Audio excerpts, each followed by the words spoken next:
Salut à tous et bienvenue sur ce nouveau podcast. C'est Tony et comme vous le savez, c'est toujours un grand plaisir pour moi de vous retrouver pour démarrer cette nouvelle semaine ensemble. Pour tous ceux qui ne me connaîtraient pas et qui me découvriraient aujourd'hui avec ce podcast, je suis lotisseur, marchand de biens, investisseur et je vis de mes investissements depuis 2018. J'ai écrit un livre qui s'appelle Riche de liberté, dans lequel je vous explique comment vous aussi, vous pouvez réussir à atteindre votre indépendance financière grâce à la division foncière, en faisant des divisions de terrain, des détachements de parcelles, jusqu'à faire des lotissements complets.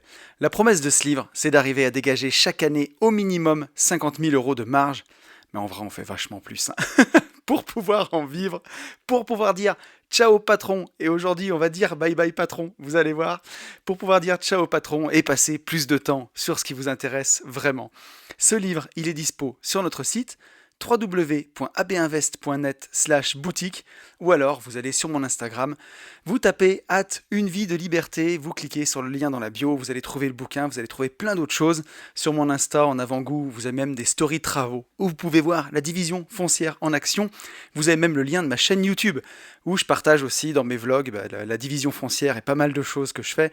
Si jamais vous avez envie d'aller plus loin, il y a plein de formations qu'on a fait, notamment Division foncière expert, notre formation pour apprendre la division foncière vraiment de A à Z à fond. Elle est même disponible au CPF, donc ne vous en privez pas. Et on a aussi plein d'autres choses pour apprendre à gérer ses finances perso, pour apprendre à investir sereinement en bourse ou même pour faire de la crypto. Et on se retrouve tous les 15 jours dans ce podcast qui s'appelle lui aussi Une vie de liberté et dans lequel on apprend ensemble à être plus libre que ce soit dans les poches, parce que oui, dans le monde dans lequel on vit, vous le savez, si on veut profiter de tout ce qu'il a à nous offrir, il faut quand même un peu d'argent, on va pas se mentir. Mais on apprend surtout à être libre dans la tête, parce que voilà, on a beau avoir les poches pleines, si on est plein de blocages et qu'on n'est pas libre dans sa tête, croyez-moi, je sais de quoi je parle, on n'est pas libre tout court. Je vais commencer ce podcast, comme je le fais tous les 15 jours maintenant, en remerciant tous les gens qui m'ont mis un message suite au dernier podcast. Donc un grand merci à Clément, Olivier, Caroline, Jean-Baptiste, Aurélie, Hilario, Sylvie, Florian, Yasmine, Claudine, Yanis, Xavier, François, Émilie, Jérôme, Samy, Oromaz, Stéphanie, Antoine, Fabien, Cyril, Vincent, Karim, Clément, Nicolas, Guillaume, Nimbus et Xavier. On va faire le petit point réseau, puisque nous sommes 1494 sur YouTube, on est quasiment 1500, ça fait vraiment plaisir. On est 532 sur SoundCloud, incroyable. Et on est à 277 notes sur Apple Podcast, donc ça aussi c'est ce qui m'aide vraiment. Et on a 2 nouveaux commentaires, donc un grand merci à Mathieu et à Jordan pour vos commentaires 5 étoiles et vos commentaires touchants, ça fait vraiment plaisir. Et nous sommes 5667 sur Instagram. Donc voilà, ça fait plaisir, tout ça, ça monte, ça monte. On va le voir avec les news du jour. On n'est pas encore aux objectifs que je m'étais fixés pour cette année, mais c'est pas grave. C'est vraiment en tout cas bien avancé. Puis j'ai l'habitude de me fixer, on va en parler aussi, des objectifs assez élevés pour que ce soit challengeant, sinon c'est trop facile. Donc en vrai de vrai, je suis ultra content. Un grand merci à vous tous, à tous les prénoms que j'ai cités, puisque voilà, c'est vous qui faites vivre aussi ce podcast, et notamment la rubrique du début où je reviens sur le podcast de la semaine dernière. Donc un grand merci. Et si vous avez envie de plus de Une vie de liberté, n'hésitez pas à vous abonner à la chaîne YouTube où je publie un vlog par semaine, voilà, où je parle de plein de choses, enfin, ce qui s'est passé dans ma semaine généralement. Donc il y a des opérations de marchand de biens, de division foncière, il y a des réflexions sur mes investissements, il y a aussi des réflexions développement personnel, un peu dans l'esprit du podcast. Donc voilà, c'est assez sympa, vous êtes nombreux à regarder les vidéos, vous êtes au moins 500 chaque semaine à regarder les vidéos, ça me paraît ouf, quand j'imagine 500 personnes dans une pièce. J'ai toujours l'impression que je suis tout seul dans mon bureau, donc ça fait vraiment plaisir. Et voilà, encore une fois, en cette fin d'année, je voudrais adresser un grand merci à tous les gens qui me suivent, à tous les gens qui prennent le temps de liker ces épisodes, qui prennent le temps de s'abonner, qui prennent le temps de mettre un commentaire. C'est pas grand chose peut-être, mais pour moi ça veut dire beaucoup. Allez, on va attaquer avec les news de ce début de podcast. Donc déjà pour commencer, ce podcast va sortir le 20 décembre, si je ne dis pas de bêtises, puisque nous sommes dimanche 19 quand j'enregistre le début de ce podcast. Donc voilà, joyeuse fête à vous tous. La prochaine fois qu'on va se revoir, le prochain podcast, ce sera le 3 janvier. Donc je vous souhaite déjà un joyeux Noël. Je vous souhaite de bonnes fêtes de fin d'année à tous. Profitez-en, c'est une période qui est quand même assez privilégiée pour Bah, pour plein de choses, pour passer du temps en famille déjà, pour faire une pause, parce que ben, en France, chez nous, l'hiver est long quand même, hein. Il commence au mois de novembre. Alors pas le mot, comment dirais-je, pas la saison, mais en vrai, en température, ça commence au mois de novembre et ça finit à la mi-mars. Donc bah, depuis que je suis libre et depuis que j'ai plus de temps, je pars chaque année au mois de janvier au soleil. Là, cette année, je serai à Cuba à partir du 15 janvier et je vous garantis que ça coupe bien cette saison. Mais justement, l'hiver dure longtemps, on est en manque de vitamine D, on est en manque de plein de choses. Et donc, bah, faut en profiter pour faire une pause. Et ces fêtes de Noël, ces fêtes de fin d'année, c'est un bon moment pour faire une pause, pour prendre du recul sur sa vie, sur tout ce qu'on a fait, sur ce qu'on veut faire.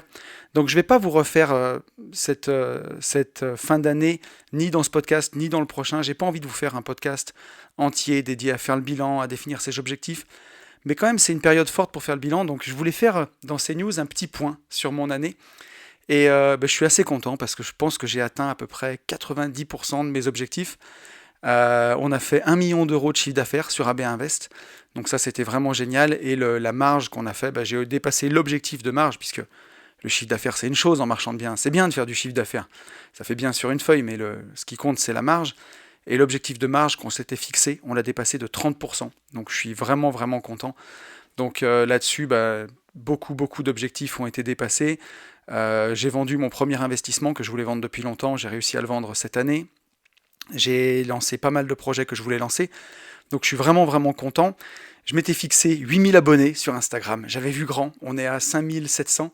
Mais on dit chez Google que, je le dis souvent dans les podcasts, qu'un bon objectif, s'il est bien fixé, il doit être atteint à 70%. Donc quand on fait 8000 x 7, ça fait 5600. Je suis à 5670. On est bien en vrai, hein. Donc voilà, c'est important de se fixer des objectifs assez élevés.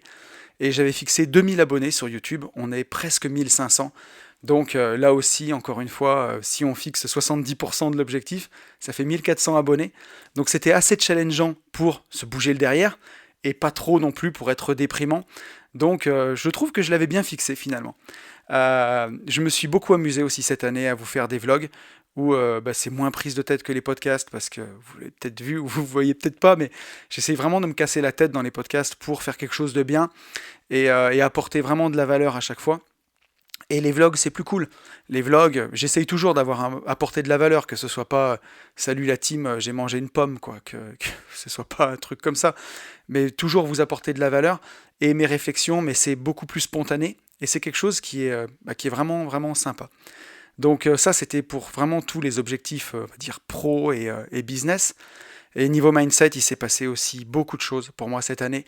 2021, je m'en rappellerai toujours parce que ça a été une année vraiment charnière et notamment grâce à mon accompagnement PNL. Et je fais encore un coucou à Fabien avec qui j'ai partagé un podcast en milieu d'année et avec qui surtout j'ai partagé presque 4 mois d'accompagnement en PNL. Et ça m'a changé la vie puisque bah, dans cette quête, dans ce dont je vous parle au début du podcast, que la liberté, elle est dans les poches et aussi dans la tête, bah, après tout mon travail, toute l'énergie que j'ai passée, j'avais atteint cette liberté dans les poches, mais dans la tête, j'étais encore dans mes anciens fonctionnements, dans mes anciens blocages, et j'avais mis toute mon énergie au service de mon indépendance financière. Mes résultats, bah, je l'avais atteinte, j'avais réussi, donc mission accomplie. Mais par contre, ma machine à kiffer était un peu cassée, quoi. J'arrivais plus à voir mes victoires, à me satisfaire de ce que j'avais accompli, à être heureux de ce que j'avais accompli. Et ça, quand même, c'est dommage, en fait. C'est vraiment dommage, parce que bah voilà, si vous avez réussi tout ce que vous vouliez entreprendre et que vous n'arrivez pas à l'apprécier, bah on est passé à côté de l'objectif quand même. C'est vraiment pas ouf, quoi. Donc, bah, grâce à la PNL, j'ai réappris à rêver surtout. Et on verra dans le podcast de la semaine prochaine, c'est que je vous prépare, enfin en tout cas le podcast dans 15 jours, on verra à quel point c'est important d'apprendre à rêver et de maintenir intacte cette capacité à rêver. Et à quel point c'est la clé de tout, mais je ne vais pas vous spoiler le prochain podcast. Mais en tout cas, on va voir ça ensemble. Et voilà, et donc pour tous ceux qui, comme moi, en fin d'année, aiment bien faire le bilan de l'année écoulée et qui se fixent des objectifs pour l'année prochaine, je ne vais pas encore vous faire un podcast là-dessus, j'en avais fait un l'année dernière, mais le meilleur conseil que je peux vous donner en ces fêtes, c'est de relire La technique du succès d'André Muller. C'est un livre que j'ai adoré. dont je parle souvent dans ce podcast. Et c'est un livre qui m'a permis d'ailleurs de faire de nombreux podcasts, tellement il est riche, tellement il est puissant ce bouquin. Je ne peux pas faire un seul podcast sur la technique du succès d'André Muller, tellement ce livre il est puissant. Et c'est un livre qui vous aidera en tout cas à vous fixer des objectifs en fin d'année, à faire le bilan sur ce que vous voulez vraiment. Donc je peux que vous conseiller de lire ce livre pour vous aider en tout cas. Mais vraiment, je vous invite tous en cette fin d'année à prendre du recul sur ce que vous avez accompli dans l'année et à voir vos victoires. Prenez du 1er janvier jusqu'au 31 décembre à voir ce que vous avez accompli, à voir ce que vous avez fait. C'est vraiment, vraiment important. Et c'est d'autant plus important pour moi puisque je vais passer une décennie, le 30 décembre, la veille du 31, quoi, le 30, j'aurai 40 ans. Donc je vais attaquer le deuxième chapitre de ma vie. Et je trouve que c'est assez cool. Et c'est pour ça que c'est très symbolique la fin d'année pour moi aussi. Donc voilà, et je me dis, c'est important de le faire à ce moment-là. Prenez le temps de remettre en question vos envies, vos moteurs, et de voir si vous êtes toujours motivé par les mêmes choses, si c'est les mêmes choses qui vous animent. Parce que la vie, elle est caractérisée par cette impermanence, hein. Les choses, elles changent, donc c'est peut-être pas aujourd'hui les mêmes choses qui vous font kiffer que ce qui vous faisait kiffer il y a 2 ans ou 3 ans. Donc n'hésitez pas. Et prenez le temps de définir vos objectifs pour l'année prochaine. Prenez des objectifs simples, hein, parce qu'on a vu que les objectifs, aussi simples soient-ils, ce ne sera pas facile de les tenir. Donc autant se choisir des objectifs simples pour maximiser nos chances d'y arriver. Et cette transition parfaite nous amène sur le retour sur le podcast de la semaine dernière. La différence entre simple et facile. Et c'est un podcast qui vous a beaucoup plu, qui a fait des bonnes écoutes et sur lequel j'ai eu plein de retours. Donc on va en profiter, j'ai sélectionné pas mal de vos messages pour revenir là-dessus, la différence entre la simplicité et la facilité. Et on a un message de Clément. Clément, fidèle auditeur d'une vie de liberté, je te fais un coucou Clément. Salut Anthony, merci encore pour ce podcast. Appliquer les choses avec simplicité est la clé de la réussite, mais cela ne se fait pas sans difficulté. Entraînement difficile, guerre facile, foi d'expérience d'un ancien militaire. Donc tu vois Clément, je connaissais pas l'expression. Moi je connaissais, tu sais, choix facile, vie difficile, choix difficile, vie facile. Mais c'est un peu ça, hein, entraînement difficile, guerre facile. Voilà, hein, la bataille elle se gagne dans les plans. Et quand on s'entraîne difficilement, voilà, la réussite derrière est plus facile. Et ça, je veux bien le croire, c'est valable dans le sport, c'est valable au crossfit, c'est valable partout dans la vie. Le travail paye toujours en fait. On a parfois l'impression que, et j'en parlais encore avec Léna, ma petite Léna qui me fait les montages des vlogs, qui est très présente pour les gentlemen investisseurs, qui passe beaucoup de temps sur ses projets, sur ses visites, et qui avait peur que son dernier projet en date capote. Je lui disais que c'est jamais perdu en fait. Tout le travail qu'on a mis, il est capitalisé, il est comme s'il était stocké pour la suite et ça va servira toujours. Faut jamais regretter d'avoir travaillé. On a un message de Caroline. Caroline qui nous dit « Merci Tony pour ce podcast, encore une fois super intéressant. Merci à toi. Ayant un petit coup de mou, j'ai pris 1 mois de congé sans solde pour janvier prochain, histoire de pouvoir me poser, faire le point et voir la suite. Ça fait 10 ans que je suis dans la même entreprise. C'est trop long et d'un ennui, mais je m'accroche pour être encore finançable par les banques et accélérer avec l'immobilier. Mais comme tu dis, ce n'est pas facile. En tout cas, tu m'as donné le déclic d'ouvrir un PEA et d'acheter mon premier ETF maintenant, au lieu de mettre 50% de mon salaire que j'épargne sur le livret A. À très vite, Caroline. Alors déjà, merci beaucoup à toi pour ton message, Caroline. Je vais te répondre en 2 temps. Alors bravo à toi pour ton passage à l'action sur le PEA et sur les ETF. Vraiment, c'est super puissant parce que mettre 50% de ton salaire sur un livret A, je le redirai jamais assez, mais là, ils ont monté le taux, mais c'est de la poudre aux yeux, c'est de la gaudriole. Ils l'ont monté à 0,8%, ça bat même pas l'inflation. Il vaut mieux avoir une vision long terme, travailler son mindset pour être moins sensible en fait aux variations de la bourse, puisque la bourse est volatile, ça monte et ça descend. Mais sur le long terme, cette volatilité, je le répéterai jamais assez, elle n'est pas synonyme en tout cas de risque, puisque sur une longue période, et encore une fois, les performances passées ne présagent pas des performances futures, mais c'est quand même bien d'avoir un peu confiance en l'avenir. La bourse monte toujours sur le long terme. Donc il vaut mieux arrêter d'avoir peur pour son argent si on le voit fluctuer sur quelques mois. On sait qu'il est sur un véhicule qui va faire entre 8 à 10% par an. Et là, on se laisse une chance de s'enrichir. Donc bravo à toi. Et je tenais à lire ton message aussi, puisque tu as pris 1 mois de congé pour réfléchir sur ta vie. Et c'est peut-être, on en reparlera un jour tous les deux, j'en suis sûr, un des meilleurs cadeaux que tu peux te faire, puisque quand on a la tête dans le guidon, en permanence, en permanence, en permanence, c'est super dur de prendre du recul pour, euh, pour sa vie. C'est très très difficile. Moi, je l'ai vu quand j'étais dans ma rat race d'entrepreneur, où je travaillais 60 heures par semaine dans ma boîte de travaux publics. C'est un enfer en fait. Tous les jours, il y a des urgences, des urgences, des urgences, et en fait, à toujours répondre aux urgences, on oublie de répondre à ce qui est important. Parce que ça, faut bien faire la différence entre ce qui est urgent et ce qui est important. Ce qui est urgent dans une vie, ben, ça va être de régler les problèmes du quotidien, faire réparer la voiture. Ce qui est important, par exemple, c'est d'aller voir sa grand-mère qui est très âgée, parce qu'elle ne sera pas éternelle. Et donc, à force de faire des choses urgentes, bah, on oublie ce qui est important. C'est la même chose dans la vie, en fait. On est pris par le tumulte, par le quotidien, par tout le travail, et on en oublie que ce qui est important, c'est d'être heureux, en fait, tout simplement, d'avoir une bonne vie. Donc voilà, Caroline, merci beaucoup à toi pour ton message. Bravo pour ce choix courageux, et je suis sûr qu'il sera fructueux. On a un message de Jean-Baptiste. Jean-Baptiste qui nous dit: merci pour cette bonne dose de rappel, tonton Mindset, ça fait du bien en début de semaine comme ça. Je suis aussi pour le fait d'amener plus de simplicité dans la vie. Ça me rappelle d'ailleurs une citation de je ne sais plus qui, mais qui m'a toujours marqué et qui disait quelque chose du genre: la vie est assez compliquée, alors on se doit de l'aborder avec des outils et des concepts simples. Moi perso, ça m'a toujours aidé, puis ça rejoint le concept de minimalisme et de vivre avec uniquement ce dont on a besoin, lorsque l'on a réussi à établir des bases simples dans sa vie, etc. Et quand on réussit vraiment à faire cela, c'est d'autant plus kiffant. Bref, on pourrait encore en parler des heures, mais voilà, en tout cas c'est très inspirant, alors encore merci.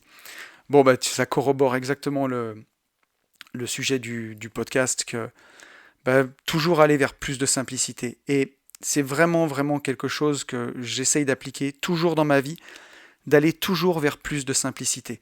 Que ce soit pour de la gestion de comptes bancaires, pour la gestion des ETF, pour ses investissements immobiliers, pour son travail, pour se fixer des objectifs, aller toujours vers plus de simplicité, puisque on sait que même si l'objectif est simple, il ne sera pas facile à atteindre.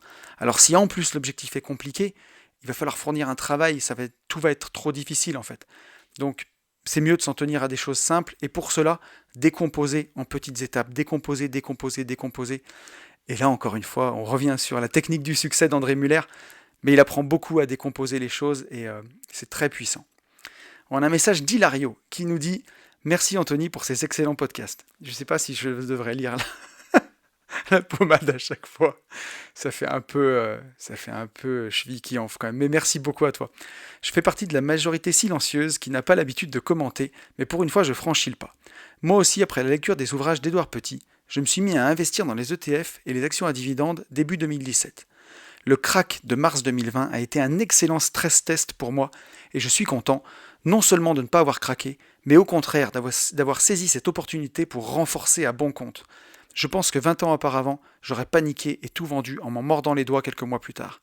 L'expérience et la conviction que l'investissement long terme était presque toujours gagnant m'ont aidé à surmonter sereinement cette tempête. Aujourd'hui, je continue mes investissements mensuels, et presque 5 ans après les débuts de l'application de cette stratégie, je ne le regrette vraiment pas. Alors j'ai tenu à lire ton message, Hilario, parce que c'était un vrai retour sur la stratégie ETF de quelqu'un qui la pratique depuis bientôt 5 ans. Et voilà, et quand la stratégie, elle est simple, voilà, elle est simple. Tu nous as montré qu'elle n'était pas facile à appliquer, puisque mentalement, ça te demande quand même un effort, mais au final, tu en es sorti gagnant, et je trouve que c'est puissant de publier ces témoignages-là aussi, de gens qui appliquent cette méthode, puisque avec la formation que j'ai faite pour vraiment prendre les gens par la main de A à Z, pour apprendre à investir dans les ETF, c'est vraiment comment dirais-je, le but que j'avais pour que ça fonctionne et pour que les gens puissent aller au bout. Et j'insiste énormément sur la partie d'état d'esprit dans cette formation, de ne pas lâcher, quoi, d'être constant, constant, constant. Et au final, j'insiste presque autant sur l'explication de la méthode, qui est simple, que sur la mise en œuvre, en fait, qui n'est pas facile au final, malgré tout.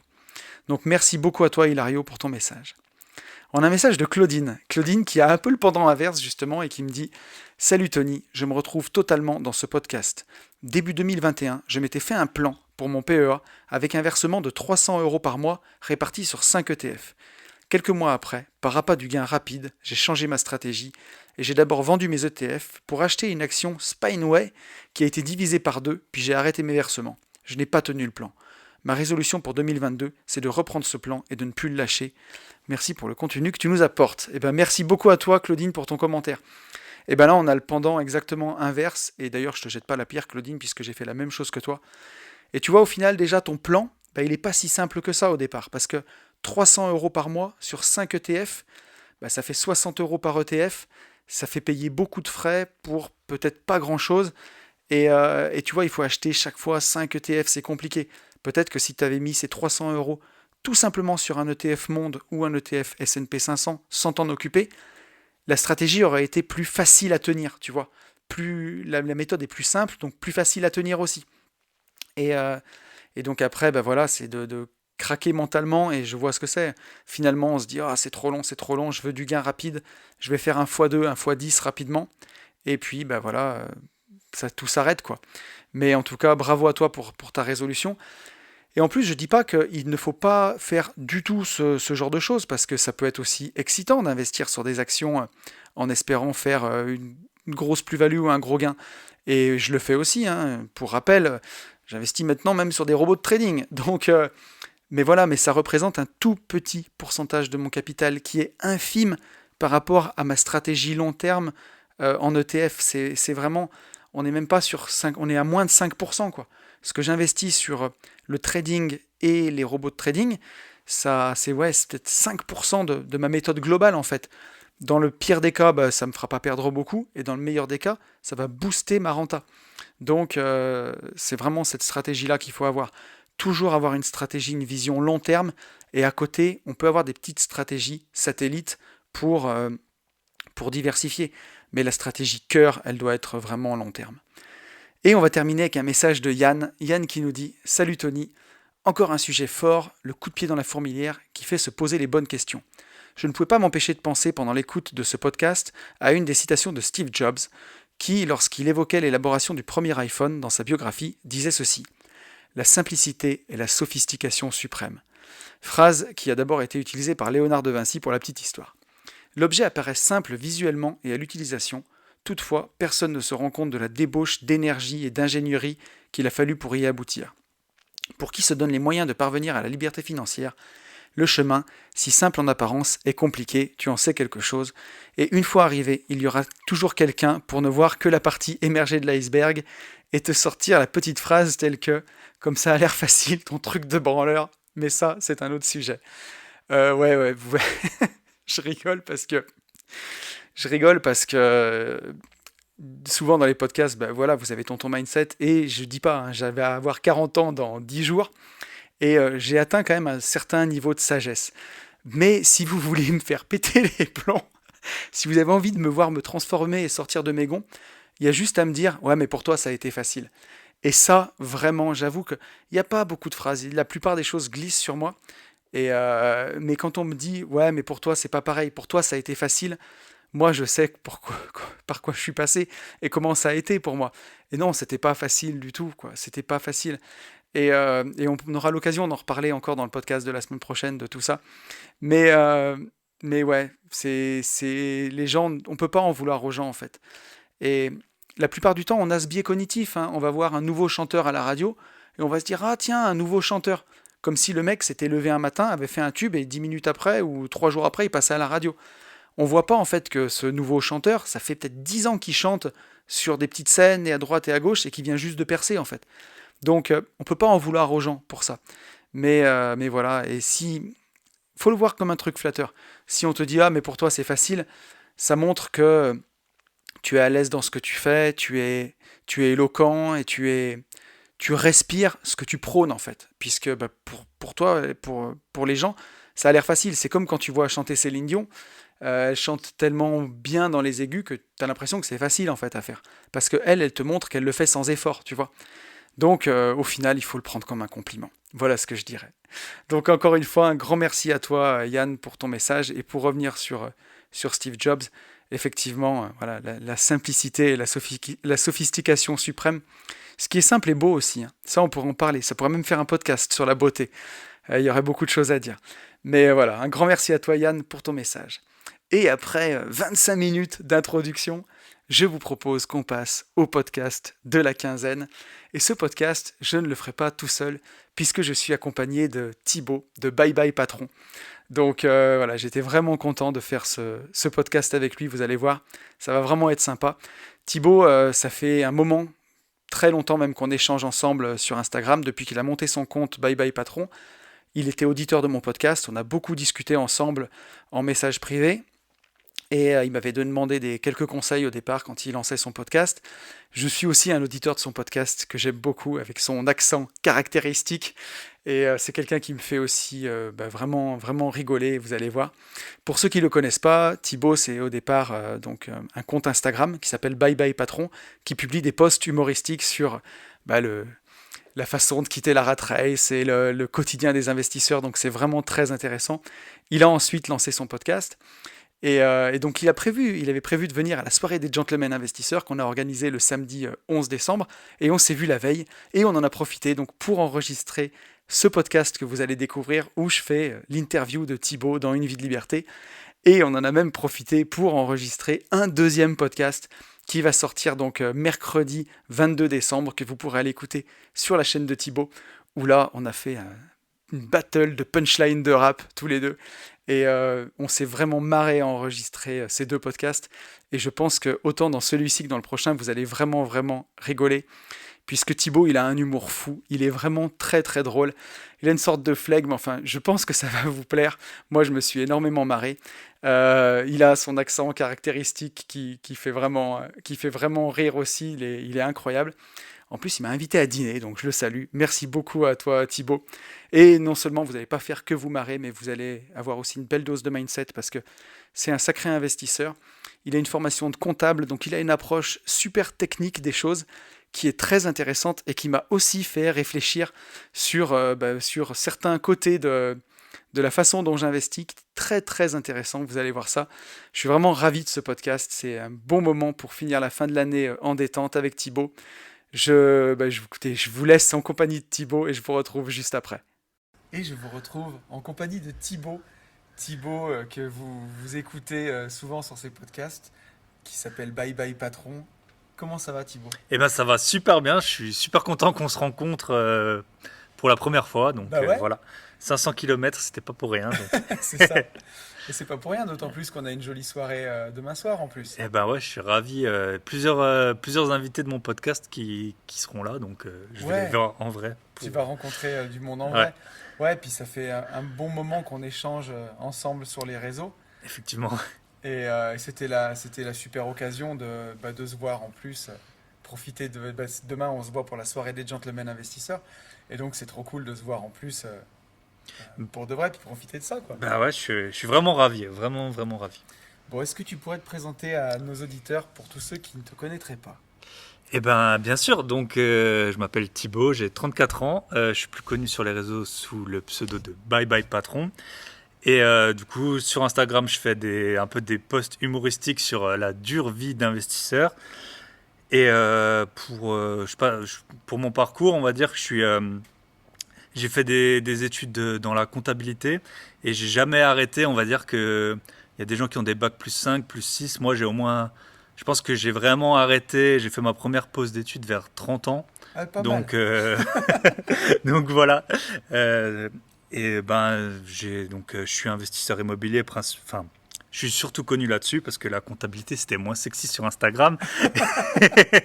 et, euh, et du coup, bah voilà, ça fait 10 ans, je pense 9 ans que j'ai acheté mon premier bien. Et depuis, bah, surtout depuis 3 4 ans, j'en achète 3 4 5 par an. Donc, il Ah se passe ouais, plein de choses, quoi. t'as bien enchaîné. Et donc, tu disais, attends, t'as fini tes études à 30 ans. Donc, En fait, j'ai fini mes études à 24 ans. ouais, Et ensuite, j'ai commencé à travailler et je suis parti à l'étranger. Et du coup, d'accord. les diplômes que j'avais en France n'étaient pas forcément reconnus. Il y avait des spécificités là-dedans. Ok. Et ensuite, j'ai aussi des diplômes des États-Unis que j'ai fait à distance d'université pour me spécialiser vraiment. Donc, moi, je suis vraiment sur la comptabilité internationale. Et donc, c'est sans fin, ça change tout le temps. On a l'impression que c'est un truc un peu le comptable, il se fait toujours tuer en premier dans les films, mais, mais c'est un truc quand même qui est assez passionnant et intellectuellement, c'est intéressant. Donc c'est pour ça que aussi en parallèle de tous mes investissements, je travaille encore dans ce domaine, quoi. Puis bon, D'accord. 12 ans d'études, Ouais. Il faut, c'était pas pour rien. il faut que tu les rentabilises quand Voilà, même. c'est ça. Ok. Aujourd'hui, tu travailles à ton compte, tu me disais, ou comment ça fonctionne? Ouais, bah moi on va dire, ouais, je suis consultant dans la finance. Ouais. Donc ça me prend, je travaille tous les jours quand même hein, là-dedans. Ouais. Et après, je me dégage le maximum de temps pour toutes les activités annexes, donc surtout les achats. L'immobilier, je délègue tout, tout, Ouais. tout. Je fais rien. J'ai que 2 appartements que je gère tout seul et ils m'appellent jamais. Et Ok. tout le reste, j'ai tout délégué. Et après, la bourse, c'est un peu, voilà, c'est aussi dans mon domaine. Crypto et tout, ça me prend du... Et puis maintenant, j'ai les podcasts, donc un épisode par semaine, donc ça me prend aussi... Ouais. Tu connais. Je sais ce que c'est. Voilà. Je sais ce que c'est. Bah alors attends, on va tout reprendre. On va tout reprendre depuis le début. Bien sûr. Comment t'es venu à ton premier investissement? Ça s'est fait comment? Alors en fait, je suis parti à l'étranger. Alors à la base, moi, j'étais toujours en mode l'argent, c'est le travail, quoi. On m'a toujours appris ça. Moi, j'ai été toujours entouré de gens, bah, on va dire quand même d'un milieu social pas ultra ultra élevé, mais quand même élevé, Ok. avec des professions qui payaient bien, des professions libérales, des choses comme ça. Et aussi, j'ai connu beaucoup d'entrepreneurs, mais un peu comme toi, tu l'as été. Ouais. En fait, c'était pas du tout un statut qui donnait envie parce que c'était des gens qui travaillaient tout le temps, qui travaillaient le samedi, dimanche. Ouais. Alors voilà, j'en connaissais, ils avaient une Lamborghini, ils roulaient en X5. Mais en fait, c'était pas du tout attirant parce que leur métier, ça se voyait que ça les usait, quoi, Ouais, ils avaient vraiment. une vie horrible, Ouais. quoi. Et donc moi, ben, on m'a toujours dit, voilà, je veux être expert comptable. C'est quand même un statut qui est, on va dire, ça te permet d'avoir des revenus qui te permettent de faire pas mal de choses. Ouais. Et à la base, j'étais focalisé là-dessus, en fait. Et ensuite, je suis parti à l'étranger et sur un marché où les prix faisaient que monter. Ils prenaient genre 10% par an. Moi, c'était mes premières payes. Du coup, j'étais salarié. Et je voyais bien que je pouvais acheter aujourd'hui et j'étais pas sûr que je pourrais acheter demain, vu que, en fait, t'avais beau ne pas manger, le prix il montait tellement vite que en fait, l'argent que tu mettais de côté, ben, il était perdu par rapport au prix que tu allais payer un an plus tard, quoi. Ouais. Donc, j'ai acheté, ça faisait 2 ans que je travaillais. Et je travaillais beaucoup, beaucoup, beaucoup. Donc, j'épargnais beaucoup, beaucoup, beaucoup. Parce que j'avais zéro dépense, quoi. À l'époque, c'était vraiment. Ok. Attends, on parle souvent Bah dans ouais, les c'est potes. ça. Alors, moi, c'était pas volontaire. C'était que je travaillais jusqu'à 10-11 heures. Je m'arrêtais à la station. Quand c'était fun, j'ai acheté une bouteille de rosé à une pasta box. Et, euh, et ça m'a permis ben, de payer le notaire. Hein, parce qu'au final, dans pas mal de pays, tu payes des frais de notaire. Ouais. Et, euh, et c'est comme ça que j'ai lancé la machine, quoi. Et puis ensuite j'ai commencé à comprendre que ben, je travaillais au moins 60 heures par semaine, si c'est pas plus. Ouais. Dans la comptabilité, on a la joie d'avoir les inventaires en fin d'année. Donc les seules vacances que tu as, c'est en fin d'année, mais tu dois retourner pour faire les inventaires. Et puis en fait, après, tu as la période, ça s'appelle busy season, ça sonne bien, mais en fait, c'est quand les bilans ils sortent, parce que la plupart des sociétés, enfin, elles clôturent leur bilan au 31 décembre. Et Ok. du coup, jusqu'en mai, tu bosses comme un fou, quoi. Donc en fait, t'as l'été, Ouais. et c'est tout, quoi. Puis là, je me suis rendu compte que, que ça allait pas fonctionner, quoi. Ouais, tu m'étonnes. Et, Mais c'est la folie, ouais. Et au début, moi, je me souviens, hein, quand j'ai commencé vraiment l'entrepreneuriat, j'avais 25 ans, quand j'ai repris l'entreprise de travaux publics, et c'était de la folie, quoi. Quand j'ai vraiment senti que le rythme allait être comme ça tout le temps, alors 60 heures, ouais, il y a eu des semaines où c'était 60 heures, quoi. Alors, c'était toujours entre, ouais, 55, 60 heures, peut-être parfois plus. Et là, je me suis dit, putain, j'ai acheté la boîte, en plus, je me suis endetté sur 7 c'est ans, ça. maintenant, il faut que je Au moins, la toi, paye. t'étais bloqué. Moi, voilà, je pouvais partir. Ouais. Ouais, parce que je l'ai pas dit, mon premier métier, j'étais auditeur financier. Donc les sociétés les plus connues, c'est PwC, EY, Deloitte et KPMG. Et en fait, c'est des métiers où tu as 30% de turnover par an. Donc je veux Ah dire, ouais, donc t'es payé correctement. Enfin, moi, ma première paye, j'étais à l'étranger, c'était peut-être 2200 € ok. net après impôt. Mais en fait, c'est pas ça du tout qui fait rester les gens, quoi. Et puis après, tu vois qu'il y a des meilleures opportunités. Donc c'est vraiment un presse citron et c'est un business model qui est basé sur essorer les gens jusqu'à ce qu'ils partent. Et en C'est de fait, la folie. ceux qui restent, c'est les plus fainéants. Parce qu'en fait, ils s'usent pas. Donc même parce qu'en fait, c'est assez... non, mais en fait, c'est tout un système qui est fait pour... Il y a des petits échelons. D'abord, t'es junior, après t'es senior, après t'es manager. Et du coup, t'es comme à l'école, en fait. Tu te dis, ouais, vas-y, j'ai travaillé autant, je vais monter, je vais monter. Puis tu perds complètement le sens des réalités. Et puis tu vois bien que ça peut pas fonctionner. Donc c'est comme ça que je me suis lancé dans l'investissement, dans un marché qui était toujours complètement fou. Et voilà, j'ai fait mes premiers achats comme ça, quoi. Ok. Et après, ça a tout de suite fonctionné? T'as acheté autour de chez toi d'abord? Ouais, d'abord j'ai acheté, donc j'habitais à l'étranger, j'ai acheté un studio. Ouais. Donc c'était 33 mètres carrés pour 230 000 euros. Ah oui, Voilà.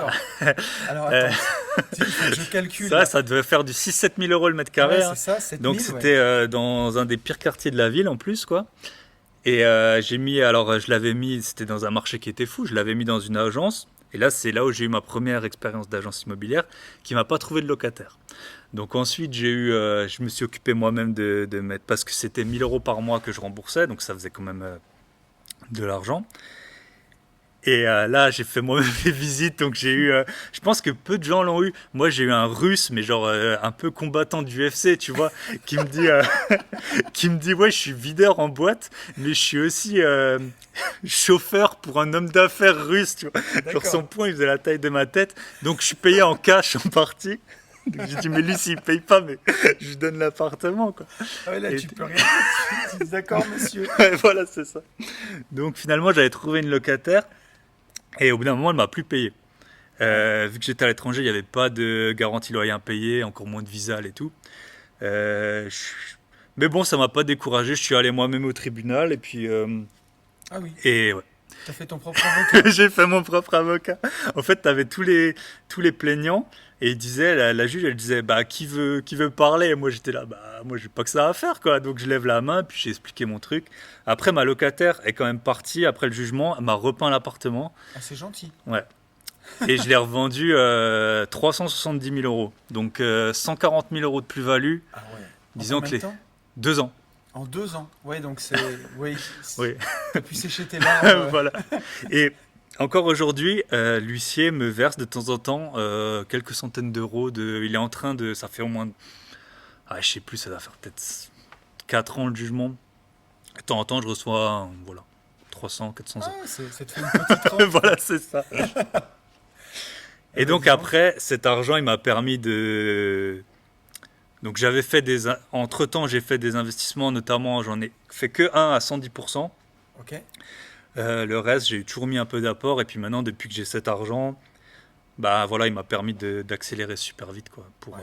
pour tout le reste. Donc, en général, moi, je mets le notaire plus 10%. Je sais pas si c'est la meilleure stratégie, mais en tout cas, c'est celle qui fait dire oui à la banque pour l'instant. Ouais, mais tu sais, je réfléchissais, j'en ai encore parlé avec Yann, tu vois, cette semaine, où bah, si tu mets ton argent en apport dans une affaire, donc soit qui a 9-10% de rentabilité, bah, tu fais tourner ton argent à 9-10, et même si la rentabilité est moindre, mais que le bien il est patrimonial ou il est bien placé, bah, de toute façon, ça va te permettre d'avoir du levier pour un crédit, pour un bien qui va prendre de la valeur.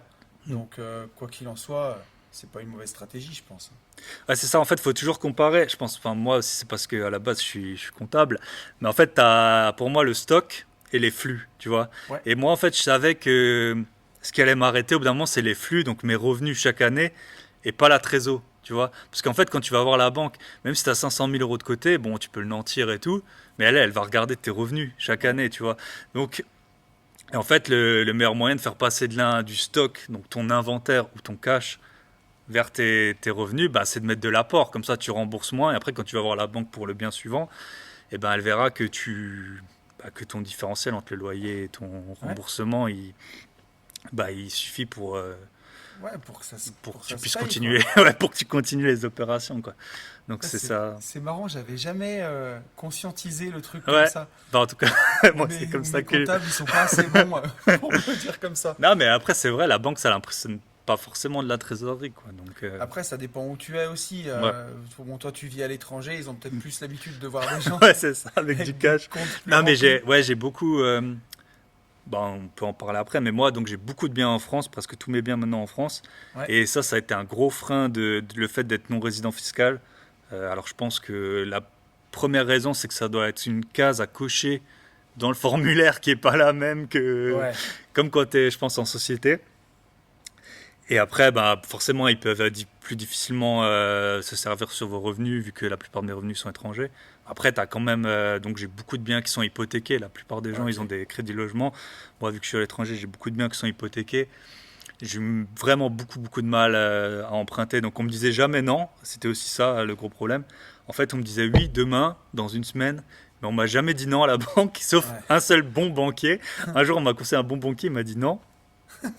Voilà, il me l'a tout de suite dit, quoi. Les non-résidents, on fait pas, point. ouais. Et donc ça m'a pris du temps à... Au moins, ils t'amusent pas, quoi. Ouais, mais les autres, j'attends depuis 3 ans dès la semaine prochaine, t'as l'offre de prêt. Ouais, j'imagine que ça fait long. Ouais. Donc, tu as quand même toujours réussi à enchaîner après derrière. Ouais, ouais, j'ai pu enchaîner. Alors j'avais... parce que c'est vrai que c'est... bah, je connais pas mal de gens qui sont en Suisse, en Belgique et tout. C'est un gros point. Donc moi, j'ai eu...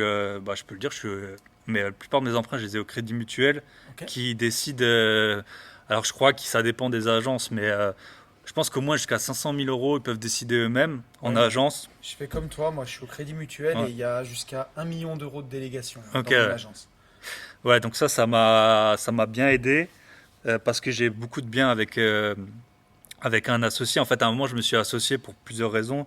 J'avais un ami de longue date, lui qui connaît bien les travaux et tout, et qui était en France. Je pensais que ça aiderait, ça nous a pas du tout aidé parce que on n'était pas en couple, donc c'était ça notre gros Ah, problème, ouais, et qu'on n'était pas de la même famille, donc voilà. ok. Et mais bon, le Crédit Mutuel nous a suivis, et après j'ai eu une fois un emprunt avec un courtier, Ouais. et j'avais ma banque historique qui m'a prêté de l'argent, qui m'en a encore prêté il y a 1 ou 2 ans. Donc pour les non-résidents, faut insister, hein. C'est comme tout, hein. J'ai fait beaucoup de banques, et je dirais ne jamais croire la parole d'un banquier tant que vous n'avez pas l'offre de prêt sous les yeux, parce Ouais. que c'est sûr que... J'ai eu aussi des surprises avec ça, moi, hein. Ouais. Notamment pour la dernière fois pour acheter ma résidence principale où ouais, 3 jours avant, on avait les offres de prêt, on avait tout. Mais ça a traîné, traîné, Ah, traîné. J'ai non, mais failli perdre le rendez-vous. c'est Euh, l'enfer. ouais, c'était vraiment n'importe quoi. Mais oui, comme quoi, tu vois, on en parle souvent, mais la différence entre, enfin, ce qui fait que certains réussissent et que certains échouent, je sais pas ce que tu en penses, mais c'est juste que ceux qui réussissent, ils ont essayé encore plus de fois que les autres, quoi. Ils n'ont pas arrêté, quoi. Ouais, franchement, c'est. Alors, avec mon associé, on a une technique. C'est au bout d'un moment, la banque, on l'appelle tous les jours. Je veux dire, bon, je sais pas. En fait, quand on vous a fait une promesse, les gens, ils sont un peu moralement engagés. Tu vois, ils te disent, oui, on vous répond dans une semaine. Du coup, au bout d'une semaine, j'ai un rappel maintenant avec l'iPhone, Hein. j'appelle. Et après, au bout d'un moment, on passe à 2 appels par jour, 3 appels par jour. Enfin, au bout d'un moment, vous pouvez plus. Toi, tu as les 10% de pénalité sur le compromis. Ouais.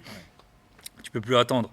Et, et donc le monde, il est pas, comment on va dire, il est pas juste, mais souvent c'est les plus chiants qui passent en premier. Et donc voilà, Ouais. on a essayé d'être sympa. Mon premier bien, c'était 23 000 euros. Premier bien que j'ai acheté en France, 23 000 euros. J'avais négocié comme un fou. C'était un petit appart. J'ai fait l'offre en mai, j'ai signé en novembre. Ah ouais. J'étais Là, au même moment, j'étais 23 avec, 000 balles. ouais, j'étais avec quelqu'un, un ami chez Peugeot. Il a acheté une voiture à 22 000 euros. Il avait le financement le lendemain. Je dis punaise, mais donc voilà. Ouais. Les banques, faut s'acharner. Faut toujours être sympa. Faut jamais les pourrir. Enfin, en tout cas de mon point de vue. Mais voilà. Quand Tu- quelqu'un s'est engagé à un truc, mettez-le toujours face à ses responsabilités. Mais tu sais que ça, c'est vrai que c'est quelque chose qui est rigolo aussi parce que euh, bon, aujourd'hui, avec mon associé, bon, on vit de notre société, on vit du marchand de biens, de notre patrimoine. Et quand même, quand on va faire nos nouveaux projets chez le banquier, on les pitch toujours, tu vois.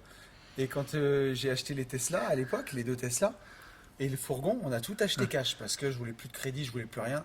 Et puis au bout de 3 mois, je me suis dit quand même, c'est dommage de ne pas avoir financé ça. C'est de l'argent qui dort et tout, c'est pas Mm. bien. Je suis retourné voir le banquier, je me suis dit, tain, comment je vais lui pitcher deux bagnoles à 50 000 balles plus Le le fourgon. fourgon à 15 Ta 000. fierté en plus, hein, je veux dire. Ouais, je me suis dit, putain, je vais faire comment? Et en 2 minutes, il m'a dit, oh bah c'est bon, je Ouais. prends tout, pas de problème. J'ai dit, bon bah, Il vaut mieux aller emprunter pour des bagnoles que pour Ouais, des appartes. là, c'est incroyable, mais c'est Ils exactement prêtent ça. en deux C'est secondes, quoi. exactement ça. Je pense que ça doit pas être les mêmes process, ça doit pas être les mêmes décideurs, Ouais, et voilà. ça c'est assez fou. Euh, à quel moment tu as réfléchi à justement pourquoi tu faisais tout ça? Est-ce que tu as conscientisé les choses ou comment ça s'est passé? Euh, Pourquoi j'investis? C'est ça Ouais, la question. Ouais. Ben, en fait, moi, je suis un peu. Alors, je parle très doucement aussi. Je viens de l'est, hein, c'est comme ça, hein. Mais en fait, je dois toujours avoir des nouveaux projets, toujours avoir des objectifs. Quand je les ai, voilà, je vous ai dit, j'ai acheté 230, j'ai vendu 370. Ça m'a fait plaisir 5 minutes, tu vois, mais enfin, même un peu plus. Mais je veux dire, ok. c'est pas ça enfin, c'est pas ça qui motive, tu vois. Une fois que Ça c'est t'a fait, pas c'est fait. rassasié, quoi. Ouais, voilà. Donc en fait, c'est avoir toujours plus de projets. Après, moi, j'ai investi beaucoup dans ma ville natale.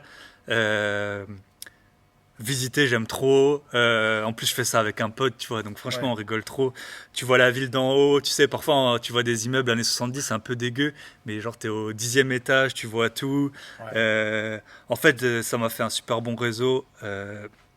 Moi, pour l'instant, je suis encore en phase d'acquisition. Je vais essayer vraiment de m'endetter jusqu'à ce que toutes les banques du monde m'aient dit non. Et, euh, et donc, ouais, c'est acheter des biens. En fait, c'est pas pour en vivre tout de suite, mais c'est voilà, le patrimoine, j'aime bien. L'avenir, on sait pas de quoi ce sera fait, mais en tout cas, on sait qu'on aura un toit. Ouais, Et puis, moi, en fait, après, il y a des gens, ils sont minimalistes et tout. Moi, tu as juste à me dire, ça, c'est, je sais pas, le train qui va le plus vite du monde, faudra que je le prenne. Ça, c'est la tour la plus haute du monde. Le resto, tu sais, j'ai mangé au Burj Dubaï, là. Ouais, c'est le resto le plus haut du monde. Avant, j'étais à la CN Tower, là, à Toronto. C'est la ok. cave à vin la plus haute du monde. Tu as juste à me dire ça, et je dois y aller. Donc, tu vois, j'ai envie de. En fait, l'argent pour l'argent, ça sert à rien. Mais en fait, dès qu'il y a des expériences à faire, je dois les faire. Et souvent, ça passe par l'argent. Tu vois, là. Ouais, C'est pas un week-end très cher, mais je viens de voir et tout. Il y a plein de gens, si t'es au SMIC, ben, mais tu c'est fais sûr, pas 1000 km dans le week-end et puis 2 nuits à l'hôtel. Plus, enfin, donc bien voilà. sûr. Pour moi, l'argent, c'est vraiment voir ses proches et ses projets, quoi. Ouais. Bah, de toute façon, déjà, enfin, quand tu me parles, moi je vois ton visage en plus, quand on est là pour le coup, on est en live, mais on sent que ça t'éclate. Et tu sais, on dit bah, que le bonheur c'est le chemin en fait. C'est pas. Il y a beaucoup de gens qui se trompent et qui se disent je veux de l'argent parce qu'il faut de l'argent, de l'argent, de l'argent. Donc ils vont faire de l'immobilier même s'ils aiment pas ça, même si ça les fait chier en fait. Ça va être une souffrance. Et au final, ils sont même pas sûrs que l'argent, ce soit qu'ils auront au bout du compte, ce soit ça qui les éclate. Et en fait, tu vois, ça me fait penser à ce que il y aura un deuxième podcast avec Bien Thibaut. sûr. On en parlera justement, qui sera sur sa chaîne, où on va faire une sorte de bataille de punchline de rap. Et je peux en dire, c'est même pas une punchline, c'est. J'avais vu Booba dans une interview, mais que tu as dû sûrement voir, qui est assez connue, où il dit que l'argent c'est des clés en fait. Et où, bah, grâce à l'argent, tu peux faire plein de choses. Et c'est pas forcément juste avoir une grosse voiture ou n'importe quoi, mais c'est. D'ailleurs, tu parlais d'expérience. Bah, aller manger dans le resto le plus haut du monde, aller dans la cave à vin la plus haute du monde. C'est des délires, quoi. Ouais, c'est exactement ça. Et puis je pense qu'on en est un peu sorti, tu vois. Nos parents, c'était la génération résidence secondaire, la R21 Turbo et tout ça. Voilà, nous, on a eu accès à beaucoup de choses. Par exemple, l'avion, quoi, qui Ouais, est pour eux qui était inaccessible. Enfin, en tout cas, à des prix raisonnables. Et donc, moi, je cours pas après les chiffres, mais voilà, enfin, faut jamais que l'argent. Après, c'est comme les gens, tu sais, qui font du sport, c'est pareil. Faut jamais que ton physique ou ton argent, ce soit le facteur limitant, je trouve. oui, Et puis toi, c'est le temps en plus, quoi, une vie de liberté. ouais. C'est un peu le troisième pilier, quoi. Mais ouais, complètement. Dans ce que tu dis, c'est tout à fait ça. Aujourd'hui, c'est sûr que moi, je suis plus minimaliste dans l'esprit. Je vais moins vouloir m'endetter enfin, pour des passifs ou pour des trucs à la con. Mais par contre, pour me payer des expériences, si tu me dis, je sais pas moi, tiens, au mois d'avril, j'ai envie d'aller passer une semaine à Dubaï et on va faire du supercar, je veux pas me dire à ce moment, ah, purée, je peux pas quoi. Enfin, ça me foutrait trop les boules en fait. Ouais, c'est exactement ça. Je pense que on a passé trop de temps à ce qu'on nous dise quoi faire et maintenant c'est. C'est ça, du coup, on met les actions en place Mm. pour que ça fonctionne. Et d'ailleurs, en parlant d'action en place, Ouais, du coup, tu as créé ton Instagram ouais. et ça fait combien de temps maintenant? Alors en fait, ce qui s'est passé, c'est que moi, je comprends. Très longtemps, j'ai pas compris Instagram, quoi. Facebook, j'avais bien conscientisé le truc. Instagram, c'était des photos. J'ai dit, mais ouais, bon, ok, les photos, moi, c'est c'est sympa, je voyage beaucoup, mais qu'est-ce que tu veux que je fasse des photos? Et ensuite, après, ben, vu que, comme j'ai dit, j'essaye d'acheter. Bon, là, c'est le Covid et tout, mais en tout, on tourne à peut-être ouais, 4 biens par an. En fait, j'en parle tout le temps parce que j'ai Ouais, tout le temps des problèmes, des agents, bah, les agents IMO, les notaires, les travaux, les. Donc en fait, je parlais tout le temps, je saoulais un peu les gens qui n'étaient pas ouais, investisseurs, quoi. Donc je me suis dit, vas-y, je vais faire mon Insta et puis je vais mettre un peu des posts humoristiques par rapport à ça. Et donc j'ai lancé mon Insta, c'était en novembre 2020, septembre 2020. d'accord. Et ensuite, j'étais toujours hyper amateur de podcast depuis, ouais, depuis des années. J'ai appris beaucoup de choses hein, avec. Moi, c'était surtout Yann Darwin, quoi. Ça, c'était Ouais, ouais, le gars. j'ai beaucoup aimé son Ouais. podcast aussi. Et du coup, après, ben, en mars, j'ai décidé de lancer le podcast, quoi. Et maintenant, je dois être une quarantaine d'épisodes. Ouais, Donc, c'est génial. Et comment, alors, j'ai posé la question, comment tu fais pour toujours avoir des idées? Parce que quand je vois tes posts et tout, je me dis comment il fait ouais. pour toujours trouver des nouveaux trucs. Ouais, j'avoue. Alors, au début, j'étais parti, tu sais, en mode. Parce que moi, je suis. Je dois jamais m'arrêter, quoi. C'est toujours, par exemple, à un moment, je fumais. Après, j'ai décidé que j'ai arrêté de fumer. J'ai plus jamais fumé, tu vois. Et je sais que je suis comme ça. Donc, les épisodes des podcasts, c'est un par semaine. Il peut rien arriver. Il doit rien arriver. Ouais. Ça doit tout le temps sortir, quoi. Et tu sais, alors, je fais juste une petite Ouais, pause vas-y, là-dessus bien sûr. parce que moi, c'est exactement ce que je m'étais fixé avec Une vie de liberté. J'avais dit, bah, ça sera un par semaine, quoi qu'il arrive. Et après, bah, quand on a fait les gentlemen avec Yann, Mhm. c'était un par semaine, quoi qu'il arrive. Donc, bon, ça me faisait deux podcasts par semaine. Et je voyais qu'au bout d'un moment, j'allais exploser en plein vol, en fait. Parce qu'en plus, avec tout le reste, le business autour, ça Mhm. devenait fou. Et je suis passé sur Une vie de liberté à un épisode tous les 15 jours et j'ai retrouvé mon plaisir.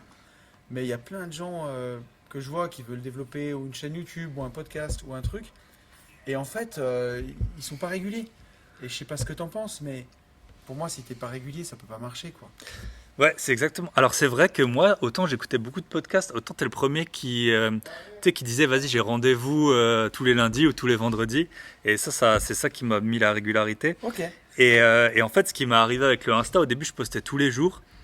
Et j'ai eu un peu le même cheminement que je pense que toi avec le podcast. Après, j'ai un peu ralenti niveau, niveau post. Maintenant, je poste en général 3 fois par semaine. Comment j'ai C'est des déjà bien idées? parce Ouais, que je lis les moi news. j'y arrive pas, tu vois. J'arrive, enfin, Ouais, je vais faire un post, mais ça va être le maximum, quoi. ouais, ouais. C'est. Bah toi, j'avoue que tes podcasts, j'ai l'impression qu'ils sont beaucoup améliorés depuis que tu passes à une semaine sur deux. Ça se voit que tu as plus de réflexion. Moi, ouais, je regarde les news. J'avoue que je regarde deux émissions. L'amour est dans le pré, Marie au premier regard. Je En rêve. fait, j'adore voir les biais cognitifs et les comportements humains.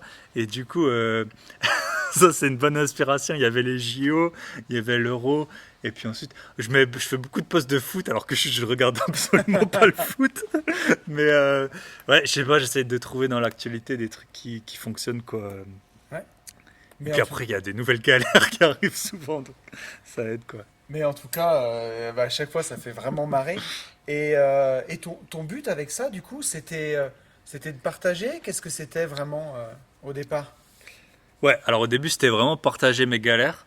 Après, je me suis aperçu que j'ai rencontré des investisseurs.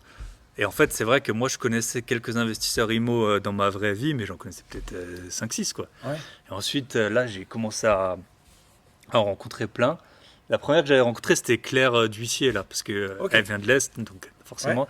Et après, elle m'a aussi, j'ai vu pas mal de gens, elle avait fait une soirée.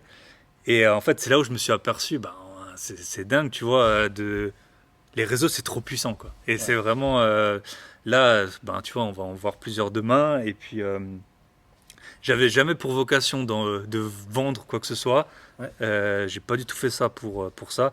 Après, entre-temps, j'ai écrit un petit livre. C'était d'un coup, je voulais essayer, et puis c'était pour partager aussi. Je sais que si tu vends pas, les gens ils vont jamais appliquer. C'est peu Oui, importe ce que tu. Et puis maintenant, là, on accompagne des gens, mais c'est pareil, on en a pris très peu, on en a 3 pour l'instant, où on veut qu'ils achètent leur premier bien, mais ça n'a jamais. Voilà, toi c'est pareil, je suppose que tes revenus des Ouais, podcasts. Encore toi, il est beaucoup plus développé, mais pour moi, c'était jamais. Enfin, j'ai jamais fait ça pour me créer un nouveau métier ou ouais, un. moi c'était au départ c'était pas ça du tout. C'était déjà juste parce qu'au départ il y avait qu'une vie de liberté. C'était juste pour partager en fait, partager ce que je faisais déjà en immobilier et aussi mes réflexions philosophiques presque maintenant. Et en fait je me suis dit bah ça me fera aussi un biais parce qu'avec mon cousin, avec Ben, mon associé, on avait écrit un bouquin. Alors tu parles d'un livre que tu vends 20 balles, c'est pas non plus pour faire fortune, mais on voulait partager ce qu'on faisait. Je me disais ça c'est déjà pas mal. Et après, ben, quand j'ai rencontré Yann, moi, ça me saoulait de parler d'immobilier que tout seul. Et je voulais plus faire un truc de développement personnel. Donc je me suis dit, ben, on va scinder le truc, je vais faire une vie de liberté. Je vais faire dev perso, mais toujours avec de l'invest, de l'IMO, parce que j'aime ça. Et avec Yann, on fera le côté IMO, investissement de l'autre. Et en fait, c'est après quand les gens, ben, ils ont l'habitude de t'écouter, ils t'apprécient bien, c'est eux qui viennent te demander, en fait, ben, ou de les aider, quoi. Exactement. Et puis après, tu peux pas faire. Aussi, je pense que toi, euh, c'est comme moi, j'ai aidé plein de gens et j'ai aussi essayé d'aider plein de gens dans la vraie vie, tu vois, des proches à Ouais, moi ça, c'est qui ont sûr. acheté leur premier truc. Et, euh, et donc, ouais, c'est pour ça qu'on fait ça. Et puis après, j'avoue que une fois que tu es dedans, tu sais, on dit les gens qui sont au chômage, ils ont zéro idée, et puis les entrepreneurs, ils en ont 1000. Et en fait, c'est Ouais. ça. Là, je pourrais encore faire plein d'autres trucs. Euh, Après, bon, j'avoue que moi, pour l'instant, vu que je veux acheter le plus de biens possible, je maximise mes revenus. Donc, Bien sûr. et puis, euh, et puis là, j'avoue que là, j'ai surtout un élève que je suis souvent. C'est pas du tout du travail, quoi. Je veux dire, le Ouais. gars, j'aime trop l'aider. Je l'avais hier pendant 1 heure au téléphone. J'aime trop Mais c'est ça, hein, partager, quoi. quand tu as la mentalité d'entrepreneur, ça me fait marrer ce que tu dis, parce que tu vois, on vient de passer la semaine avec Yann pour ben, enregistrer ce nouveau projet qu'on est en train de préparer. Alors pour l'instant, j'en dis pas trop, parce que c'est pas sorti. Mais on a loué ben, une villa une semaine, comme les rappeurs, là, à la campagne, au milieu des moutons, et pour vraiment être isolé et faire que de bosser. Et on a fini ça bah, hier soir. On a célébré, on a bu un petit verre de vin et tout. On avait une piscine, on s'est baigné, on a passé une bonne soirée. Et ce matin, en rentrant, j'étais déjà au téléphone pour le nouveau projet. Alors que celui-là, il n'est pas monté. Parce que, bah, voilà, quand on a des idées, c'est ça aussi qui est chouette, c'est de matérialiser ses idées, quoi. De toute façon. Je vais te poser une question. Ça, c'est mes questions, une vie de liberté. Ok. Parce que bah, tu me dis que tu as accompagné des gens. Qu'est-ce qui leur manque selon toi? Qu'est-ce qui manque le plus aux gens pour passer à l'action? Visiter, visiter, visiter. C'est moi quand je cherche un bien. Alors en fait, j'ai beaucoup de biens assez loin de chez moi. Je cale. Je pense que c'est le record, peut-être 15, mais au moins une dizaine de visites par jour. Ah oui, quand En même. fait, c'est aussi pour ça que je suis associé. Toute la semaine, on appelle, on appelle, on appelle. J'irai le ratio, c'est 200-300 annonces que je vois, 50 appels, 10 visites, quoi. C'est à peu près ça le Ah ratio. ouais. Et je pense que c'est le principal frein, c'est visiter et ensuite c'est faire les offres. Faire les Ok. offres. Moi, je vois maintenant, j'ai des offres qui sont prêtes. Je fais bon, et ça te fait passer devant tout le monde. Quand tu as une Ouais. offre qui est prête, que tu as un préaccord de financement, même si ça vaut ce que ça vaut, je pense que c'est vraiment ça, tu vois, qui manque aux gens, c'est multiplier les visites. Parce que sur le bon coin, les biens, ils sont jamais rentables, quasiment Ouais. jamais. Et après, tu vois, moi, j'ai aussi, vu que j'ai investi beaucoup dans ma ville natale, je me suis créé un réseau, mais que a posteriori. Et maintenant, on me propose des appartes que. Et en fait, comment j'ai eu le gars là qui me propose, ça fait 3 appartes qu'on me propose. J'ai visité un bien qui était trop cher. C'était trop cher, il y avait trop de travaux. Je lui avais envoyé une négo, mais je sais plus, c'était genre moins 35%. Ouais. Et puis c'est pas passé quoi. Et puis la fois d'après, je l'ai vu, il m'a dit ah, j'ai 8 visites pour l'appart aujourd'hui. J'ai dit, moi je savais où c'était, je connaissais bien le secteur, j'ai dit c'est bon, je te prends, je paye au prix, voilà, boum, c'est bon, je te le prends. C'est un appart, c'était un ancien Pinel, il avait été acheté 137 000, je l'ai acheté 80 000. C'est beau. Et en fait, du coup, le gars, il a plein d'anciens Pinel à vendre et moi, Ouais. ça te fait des apparts assez Bah, récents avec les bonnes classes, enfin, c'est pas les meilleures classes, mais c'est quand même déjà des assez bonnes classes énergétiques. Et puis tu payes ça, enfin, en tout cas dans les petites villes, tu payes ça à la moitié de ce que les gens Et ouais, ou 70% de ce bien qu'ils ont sûr. payé, quoi. Mais ce que tu dis, c'est pareil, c'est super important parce que moi, je le vois dans certaines personnes que j'accompagne ou des auditeurs du podcast, ils disent, mais je trouve rien sur le bon coin. Et en fait, ils attendent de voir l'affaire magnifique, tu sais, qui va être à 11% de renta, bien placée, peut-être déjà découpée. En fait, Ouais. tu l'as jamais celle-là. Il faut visiter pour se faire la main, quoi. C'est, C'est c'est... ouais, c'est exactement ça, parce que les biens, ils sont en grande partie quand même pricés sur base de la renta. Donc peut-être qu'il y a des gens, ils font des mauvais calculs et tout, mais sinon vous allez jamais. Même maintenant, j'entends, c'est les machines de crypto, tu Ouais, sais, les mining, elles sont basées en fait, c'est comme les locaux commerciaux. Genre, on va dire, les locaux commerciaux, tu sais, c'est un yield, quoi, genre 5% de yield, donc voilà, tu payes 20 fois le loyer annuel. Et ben les machines de crypto, maintenant, c'est comme ça. Et mine de rien, même les ouais, biens d'habitation, alors sauf si c'est de la résidence principale, mais souvent pour moi, je trouve que c'est trop cher. Enfin, tu sais, les maisons et tout. Toi, je sais que tu as des maisons que tu fais construire, mais souvent les maisons, en tout cas pour moi, c'est trop cher ouais. par rapport au loyer que je peux en tirer puis souvent il y a des travaux. Mais Ouais, moi, si sinon, tu veux, ça, je le fais vraiment dans des secteurs patrimoniaux où je sais exact. que déjà, j'ai 1000 euros de plus-value au mètre carré dès que je l'ai fini, quoi. Ouais. Ouais, ça c'est vraiment la bonne façon de faire. Mais après, c'est aussi parce que toi, tu as les compétences là-dedans. Mais en tout cas, pour les appartements, bah, Ouais, souvent, les gens ils disent c'est simple, 100 000 euros, c'est 500 euros par mois. Donc ils vont dire ça se loue 500, je te vends ça 100 000. Pour nous, c'est pas assez, tu vois. ouais, Enfin, ouais, souvent. bien sûr. Mais déjà pour les gens, ah ouais, loyer égale remboursement, opération blanche, tu sais. Ouais, les gars, on va vous expliquer la vacance locative, les travaux, les taxes foncières, et puis Et ça ouais, va se passer différemment. Donc voilà. tu la prends à tes dépenses souvent la première fois quand t'es Ouais, pas c'est ça, tu vois. Moi, quand tu connais pas. j'ai une locataire qui payait pas. Depuis, ça m'est plus jamais réarrivé, quoi. C'est toujours. Et ouais, Et c'est ça, tu vois. Les gens, je leur disais, j'ai un locataire qui paye pas. Déjà, je le disais, tu sais, toi, t'avais un épisode sur ton immeuble qui se passait mal. T'as un hmm. peu honte, tu vois. Alors Ah, qu'en mais fait, moi tu peux j'avais. rien. Je veux Mais dire, oui, mais moi j'avais. Et c'est, tu vois, j'ai fait cet épisode exactement pour ça, pour décomplexer les gens et leur dire, bah n'ayez pas honte, c'est pas de votre faute, quoi. Si voilà, vous avez peut-être fait une erreur, c'est pas de votre faute. Mais moi j'avais honte, hein, ouais. je rasais les murs, hein. Et en tout cas, moi, j'avais la locataire qui payait pas. Donc, tu sais, je sais pas, j'avais quand même une ardoise de 7 000 à 8 000 euros.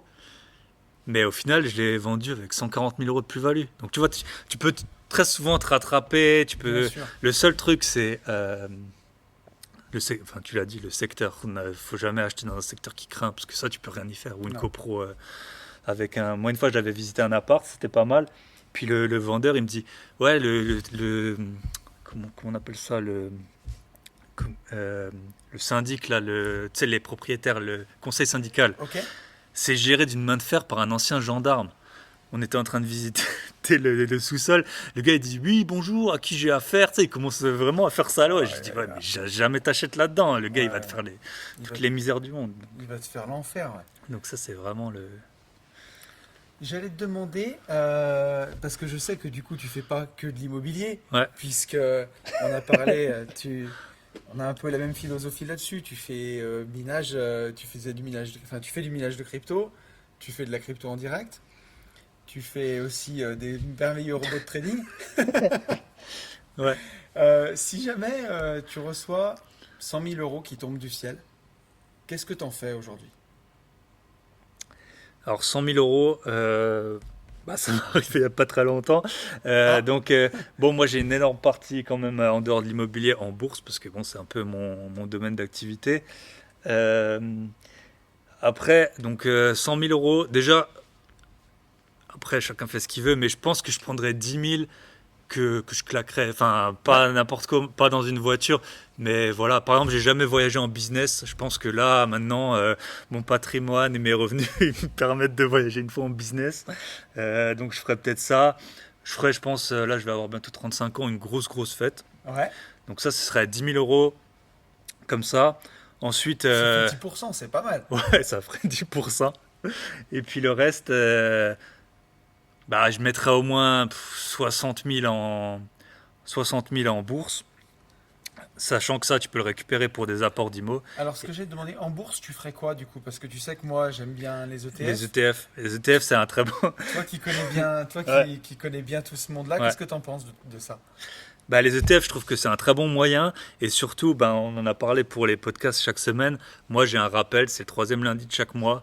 Je mets, donc chacun fait ce qu'il veut, mais moi, c'est à peu près 20% de mes revenus du mois qui partent direct dans des ETF. Ouais, Et ensuite, moi, j'aime bien, tu sais, l'approche value, là. Alors, enfin, en fait, j'aime bien deux approches. L'approche, tu sais, il y a growth et value. bien sûr. Donc, les growth, c'est genre Amazon, Alphabet, Facebook, Netflix. C'est Il y a des des trucs sociétés que en je... croissance. Ouais, voilà.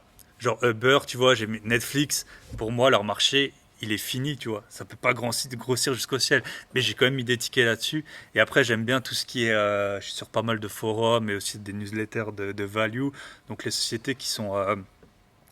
tu sais, c'est rare, mais tu as des sociétés qui ont plus de cash que leur market cap, quoi. Enfin, un Oui, cash net, quoi. Donc, tu as ça. C'est souvent un peu des secteurs dégueux, mais tu sais, genre, je sais pas, les taillages de pierre, d'accord. les machines-outils sur les chantiers et tout. Donc, je suis j'ai pas mal d'investissements là-dedans et ça marche vraiment, vraiment bien. Donc, c'est un peu comme les villes, on passe synthé. Mais tu sais, il y a des petites villes maintenant, depuis le Covid, elles ont un peu pris de la valeur parce que les gens ils se sont rendus compte que en fait, un appartement, c'est un appartement et une société qui tourne, c'est une société qui tourne. Ouais, Donc je ferai ça comme ça. Et après, pour le reste, là où je suis pas du tout encore, c'est les NFT. Donc là, je ok. pense que je mettrai au moins entre 10 et 20 000 euros. Je suis abonné. En fait, j'avais interviewé il s'appelle Nathan. Il a une société de conseil, on va dire, en crypto et en NFT. Ok. Donc là, je me suis abonné. Ils viennent de lancer pour donc un programme NFT. Donc ils vont te dire sur quoi investir. Donc ça, je pense que ça vaut le coup de mettre un Ouais. petit ticket. Et après, le reste, ouais, robot trading, franchement, le robot trading, rien que pour l'ego, ça fait rire. Et puis, ouais, j'essaie de participer à pas mal de IDO en ce moment, donc c'est comme une IPO, donc Initial Public Offering, mais de crypto. Ok. Donc là, et souvent, en fait, les IDO, il faut avoir des cryptos pour rentrer sur le projet. Donc, par exemple, si tu as D'accord. mis 10 000 euros sur la plateforme, eux, ils vont te dire, bah, ok, tu peux participer à la prochaine IDO et poser 1 000 euros, tu vois. Ok. Donc, je pense que je mettrai 10 ou 20 000 euros il y a 3-4 plateformes qui sont connues. La plus connue, c'est Polka Starter. Et donc, je ferai ça pour après être Ok. dans la shortlist Ouais, voilà, pour faire des petits, quoi. ça c'est intéressant. Moi j'en ai fait. Alors j'ai fait une ICO. Ouais, c'est J'ai. pas. Enfin, il y a ICO, c'est quand c'est centralized par un exchange, et Ok. IDO, c'est decentralized, mais au final, c'est la même chose. Alors j'avais fait celle de Ternoa, moi. Et j'ai fait aujourd'hui, c'est ça qui est absolument incroyable. J'ai fait un fois 40, si je dis pas de bêtises. Même bien tassé d'ailleurs, parce qu'attends, un fois 50 même, Ouais. aujourd'hui. Donc Bon, c'est. souvent, tu peux mettre que genre 500 balles, mais voilà, Ouais, 500 oui, fois 50, c'est ce que j'ai fait. J'ai ça, mis 500 balles. ça paye le Ford, le Ford Transit, là. Mais ce qui est complètement fou, c'est que. Mais complètement. Et ça paye même le crédit, la mensualité du Ford, parce que j'ai pu les mettre en stacking. J'ai fait ça sur Just Mining. Et le rendement est à 27% par an. Voilà, donc Donc, t'as à la fois la crypto qui monte et en plus 27% d'intérêt. ouais, Donc, c'est fou. Et encore une fois, pour ceux qui n'ont pas un pied dans la crypto, on vous parle pas de faire un all-in de votre non, patrimoine. je pense que à la base, il faut mettre entre 5, ouais, autour de 5% de son patrimoine. Et après, au bout d'un moment, si ça grimpe, bah, ça peut représenter beaucoup plus. Mais puis C'est ça ça. dépend aussi où t'en es. Je veux dire, si t'as zéro bien immobilier, zéro investissement en bourse et que t'as du mal à finir le mois, c'est peut-être pas la peine de. T'es réparti comment, toi, aujourd'hui, entre ton patrimoine IMO, bourse et crypto? Alors, immonet ou brut? Alors, moi, je parle toujours en net. Ok. Mais parce Bah, qu'en brut, c'est sûr que c'est beaucoup plus ouais, avec les crédits, du coup. ouais, bien sûr. Ouais. Ben, du coup, parce qu'en fait, j'ai vendu mon bien le plus cher il y a pas longtemps, Oui, qui donc, représentait bien 30-40% de mon patrimoine. Donc, je dirais que je dois être à peu près en net à, allez, 40%, 40-50% d'IMO, 30, 40, ouais, 30% de... En fait, la crypto, je m'étais mis en 2017. Après, je suis un peu sorti pour payer notamment les apports de biens. Donc, ouais, 30% de crypto. Et j'ai aussi un livret A au plafond. Parce que pour moi, ça me permet de bien dormir la nuit. Alors, je sais que Tony, lui, il n'en a pas besoin. quelle Mais j'ai idée. ça. Et après, ouais, je dois être entre. Ouais, je dois être à 15%, j'ai de la crypto, j'ai aussi des trucs qui puent à mort, genre cannabis thérapeutique. Ah oui, Ouais, j'ai des trucs. En fait, j'ai un peu posé des billes un peu partout. Parfois, ça a bien fonctionné, parfois moins. t'as investi sur le cannabis thérapeutique? Ouais, il y a des. Écoute, je conseille pas, mais en tout cas, je l'ai fait. Ouais, j'ai essayé plusieurs.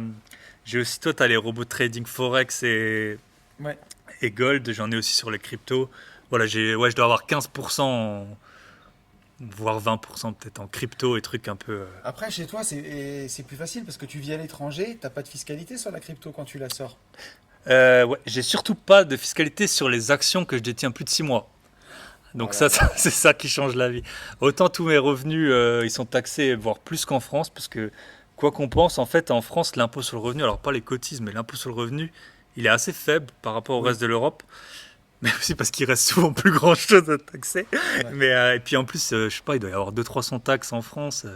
T'as la CSG, t'as les belles CFE, taxes foncières, tout ça. Et du coup, nos revenus, ils sont quand même assez bien taxés, mais les actions, au bout de 6 mois de détention, t'as pas d'impôt. Et la crypto, en fait, t'as Ça, pas c'est mal de magique, pays ça. qui ont pas trop légiféré dessus. Par exemple, la Suisse. Et donc, pour l'instant, après, j'avoue que moi, tous mes gains crypto, ils restent en crypto. Donc, Ouais, bah de toute façon, en France, t'as pas bien le choix, sinon tu te fais ouvrir en deux, donc... ouais, c'est ça. Après, pour ceux qui ont vraiment, je pense, des sommes à 6 chiffres de crypto, je sais que le Portugal et Dubaï, ils taxent pas. Si j'étais eux, au bout d'un moment, je prendrais un an off, j'irais Ouais. habiter au Portugal au moins 6 mois par an. Il fait beau, on mange bien, et puis t'encaisses tes trucs. Enfin, tu sais, il y a un moment, il faut aussi. La crypto, c'est bien beau, mais quand tu as du 2, 3, 400 000 euros, que tu gagnes 30 000 euros par an, je Ouais. pense qu'il y a un moment, il faut quand même penser à sortir une partie. Et puis, Mais parce qu'on sait, on peut dire ce qu'on veut, on sait jamais. ah, mais là-dessus, je suis d'accord avec toi. J'ai rencontré un jeune investisseur à Paris quand j'étais monté à Paris, là, au mois de juin, qui avait fait plus que la Lamborghini. Alors, si, il avait fait la Ventador Superleggera modifiée. Il était monté sur une ICO, mais une histoire complètement folle. Il avait posé 1000 ou 2000 euros sur une ICO et c'est monté à 700 000 euros. Putain. Et c'était pas bloqué, il pouvait tout vendre. Et c'est retombé très très fort. Et aujourd'hui, il m'a dit qu'il avait l'équivalent de 150 000 euros, ce qui est déjà une sacrée somme. Et voilà, T'as fait fois 150, il y a un moment. voilà, et quand t'as fait, tu te rends compte, tu t'as fait 700 000, à côté tu taffes pour 1500 euros. Il faut vraiment se remettre les yeux en face des trous, des Parce que souvent, conversations. c'est un peu les mêmes personnes, tu vois. Les gens Et qui sont à ouais, fond dans la crypto, c'est des gens souvent qui sont jeunes, qui n'ont pas encore des revenus très élevés. Et puis c'est ça, 150 000. Rien que tu lèves 300 000 euros d'IMO, c'est pas énorme. À 8-10%, bah, enfin, voilà, tu vas rembourser quoi? Tu vas rembourser 750 euros par mois, tu peux rentrer au moins 2000 euros de loyer. Ça. c'est fou. Après, tu travailles sans pression, quoi, je veux dire. Ouais, c'est ça. Et la crypto, ça permet vraiment quand même de faire. Enfin, ça a été un accélérateur pour beaucoup de gens, hein. Ouais, effectivement. C'est incroyable. J'ai encore quelques questions Bah, vas-y, à hein, te poser. J'allais te demander pour toi, qu'est-ce que c'est la recette d'une bonne vie, la recette pour être heureux? La recette pour être heureux, c'est déjà prendre sa vie en main, enfin, faire ses propres choix.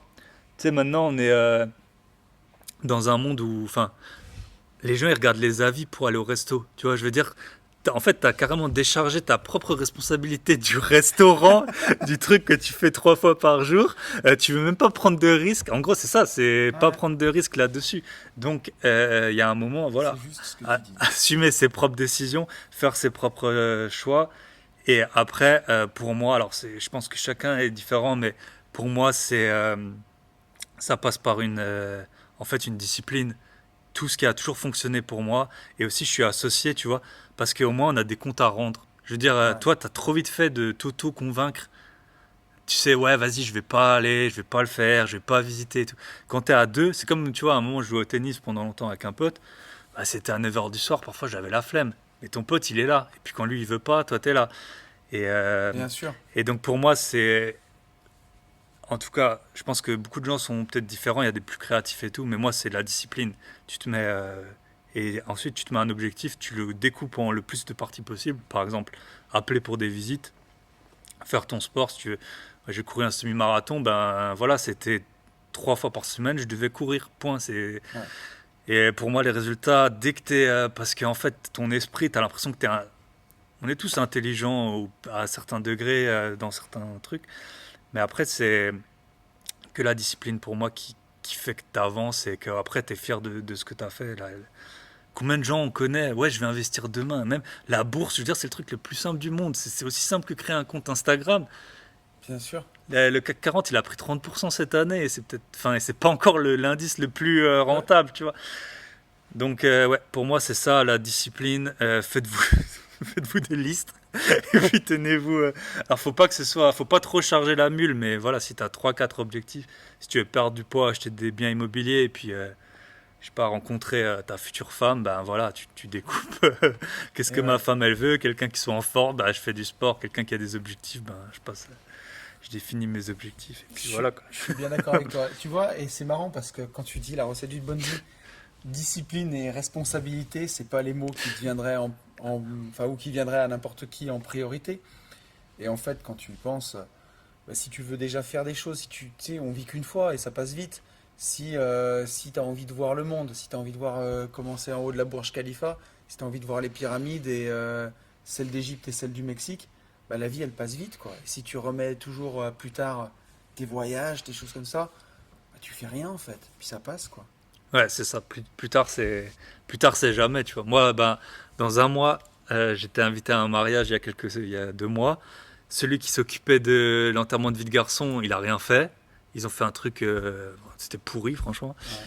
Genre le samedi soir et moi j'ai dit ben vas-y on va faire un post VG, on va à Dubaï. Il a dit oui, ben 12 heures après j'avais les tickets, j'avais l'hôtel, c'était fait. Et puis là en janvier on va à Dubaï et puis c'est je ferai peut-être pas des photos parce que moi je poste pas les photos de mes vacances. Tu sais sur le jet ski comme ça. Il y a deux Et ans ouais, j'étais ruiné, maintenant regarde ma vie. Donc ouais. Ouais, c'est ça, je posez-vous, vois bien. se poser les bonnes questions et Ouais. après faire des listes et puis et puis s'y tenir. Qu'est-ce que c'est le moment dans ta vie où tu t'es senti le plus libre? Là où je me suis senti le plus libre, je pense, ça date, hein, mais ouais, il y en a plein. Mais Tant mieux s'il y en a plein, hein. ouais, quand j'étais étudiant, je suis allé en Hongrie à vélo. Et du coup, c'était Ok. avant, parce que c'est vrai que quoi qu'on en dise, les réseaux et tout, maintenant, c'est quand même un peu une charge mentale, tu vois. Et c'était Ouais. l'époque, bah, il n'y avait pas Internet à l'étranger, on dormait dans la tente, on mangeait pour 3 fois rien. Et je pense que tu vois, et puis ça allait bien avec un peu tu sais, un effort long qui après se récompense. Donc, je dirais que ouais, c'est quand j'ai fait un peu plus que 1000 km avec un tandem. Il avait 40 ans, on a tout cassé et tout avec mon pote. Et ouais, je dirais que c'était là où je me suis senti le plus libre. Ça fait du bien les moments comme ça. Ouais, Puis comment dire, si tu sais, ça te met un standard pour la suite, ouais, ouais, c'est ça, de c'est te ça. dire, faut pas Exact. trop que je m'égare, quoi. Ouais. Est-ce que tu as un livre que tu aimes bien, que tu as envie de conseiller aux auditeurs d'une vie de liberté? Ouais. Alors bon, bah, je pense que ma mère, elle me dit toujours dans tes invités, tout le monde lit. Alors elle lit aussi, mais elle me dit toujours, c'est incroyable, tout le monde lit. Euh, franchement, j'en ai plein des livres. Toi, tu as de la chance, ta mère, elle écoute ton podcast. Moi, j'écoute pas. Ouais, moi, ma mère. Mais je sais pas, moi, les gens après, ils me font des réflexions. Ouais, j'ai pas encore eu le temps d'écouter ton podcast. C'est bon, les gars, je vous ai jamais demandé de lire mon podcast. Alors, je pense que vraiment, le livre que je conseille au plus de personnes, c'est la biographie de Arnold Schwarzenegger. Ouais, Total Recall. En fait, c'est vraiment, tu vois, un peu. je la connais, je l'ai Ouais. lu, ouais. Incroyable. Et je pense que c'est là que tu vois qu'il n'y a pas de limite, quoi. Je veux dire, Ouais, lui, il était dans un village, il n'y avait pas d'eau courante, je crois, enfin, fond de l'Autriche. Après, il est conducteur de tank. Après, il fait le bodybuilding. Et tu sais, mine de rien, par exemple, le bodybuilding, ça a perdu en importance par rapport à les années 90. En ouais, fait, c'est un peu comme Michael Jordan et la NBA. Lui tout seul, il a fait connaître c'est ça. une discipline au monde entier. Et puis après, Exactement. gouverneur, marié avec une Kennedy. Voilà. Et puis à la base, investisseur IMO. C'est ça. Millionnaire avant de faire, même de Ouais. faire des films à partir de rien. C'est Mm. incroyable, quoi. Ouais, c'est hyper inspirant. Et aussi, tu vois, il raconte qu'à un moment, bah, il avait assez d'argent pour pas prendre des rôles de seconde zone, quoi. Et dans l'immobilier, c'est pareil. En fait, ce qui est dur, c'est faire vraiment les premiers euros. Et après, une fois que tu as quelques dizaines de milliers d'euros, tu peux refuser des trucs que tu C'est ça. sens pas, tu vois. Toi, ton premier immeuble était un peu foireux. Maintenant, tu Jamais t'irais de la même vie. plus, tu vois. C'est impossible. qu'en fait, ce qui est dur, c'est vraiment, tu vois, le début de la boule de neige. Et lui, via l'immobilier, il a réussi à Euh, s'en défaire. Donc, Tu fais ouais. les meilleurs choix, hein. Et avant de conclure, est-ce que tu as une citation préférée ou un mantra que t'aimes bien? Ouais, je vais citer une de Tony. Ah merde. C'est plus t'es con, plus t'es bon. Ah, Euh, Franchement, alors j'en ai plein des citations, j'en demande aussi dans mon podcast, mais c'est exactement ça. Tu vas à un appartement, c'est assez simple. Tu vas sur le bon coin et un numéro de téléphone t'appelle. Il n'y a pas à se poser la question de est-ce qu'il faut refaire la salle de bain ou pas. Tu veux faire du sport, tu veux courir un semi-marathon, tu peux aller sur le forum, là, je sais plus, courseapied.net, là, mais va courir, tu vois, c'est comme ça. Et tu veux te lancer dans les cryptos, t'auras beau voir toutes les vidéos YouTube, tu sais même pas ce que, tu sais, t'as les réseaux, là, ERC20, TRC et tout. Tant que t'es pas en train de cliquer, d'envoyer 1000 balles et que t'es pas sûr du réseau, tu vois. ouais, je suis bien d'accord. Donc il y a un moment, faut débrancher le cerveau. Ça, je pense qu'on nous a tous dit à l'école que voilà, c'était très bien la réflexion et tout, mais il y a un moment, il faut juste débrancher le cerveau et faire ce qu'il y a à faire, quoi. Ouais, complètement. Et merci Tony pour la citation. Merci à toi. Je suis flatté. Je pensais pas qu'elle plairait celle-ci. Bah déjà, écoute, merci Thibaut pour cet entretien. C'était vraiment trop cool.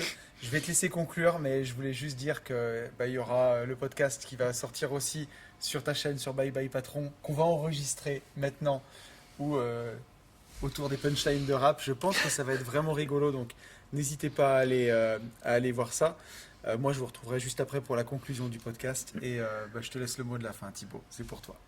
Ben déjà, j'étais ravi d'être sur l'épisode. Et moi, le seul conseil que je donnerais, c'est profiter du voyage, profiter de...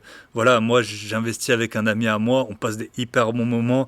Je sais qu'il y a des gens qui sont dans des situations qui sont compliquées, qui se privent de tout, mais dès que vous pouvez un peu passer au-delà de ça, coupez pas surtout, la vie ça passe vite. Et les investissements c'est important, la liberté financière c'est bien, mais je pense que dans tous les métiers, on peut quand même trouver une certaine satisfaction ou essayer de peut-être de faire un pas de côté ou créer un side business. Profiter quand même au maximum de chaque jour. Et puis après, le futur, personne ne sait ce qu'il adviendra. Donc, ce sera mon mot de la fin. C'est beau. Merci beaucoup à toi, Thibaut. Salut. Ciao. Et je vous retrouve, voilà, j'espère que ce podcast vous aura plu, j'espère que vous aurez appris des choses, j'espère que ça vous aura donné l'envie de la rage et encore l'envie d'empiler des lots et d'investir et d'avancer vers vos rêves. J'espère aussi que vous aurez bien rigolé.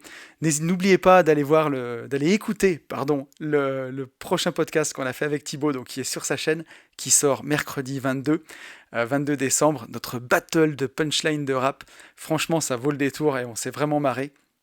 Moi, je vais vous souhaiter de passer de bonnes fêtes en famille, parce que c'est vraiment des moments privilégiés, des moments où il faut savoir aussi couper, et je le dis aussi pour moi, où ça fait du bien de couper, de profiter de ses proches. Je vous souhaite, encore une fois, comme je le disais au début du podcast, de prendre ce temps pour faire une pause, pour regarder ce que vous avez accompli, pour vraiment noter vos victoires. Je vous souhaite d'arriver à voir ce qui vous a rendu heureux cette année. Parce que vraiment, c'est là que nous mène le chemin. Sur ce podcast, on parle beaucoup d'argent, mais l'argent doit avoir un but, en fait. Et le but, c'est de passer une bonne vie, en fait, tout simplement, d'être heureux. Donc réfléchissez cette année à ce qui vous a rendu heureux, au beau moment que vous avez passé, et je vous conseille dans votre liste d'objectifs de les multiplier, ces moments-là. Je vous souhaite une très très bonne fin d'année, et vous le savez, je vous souhaite, par-dessus tout, de vivre libre.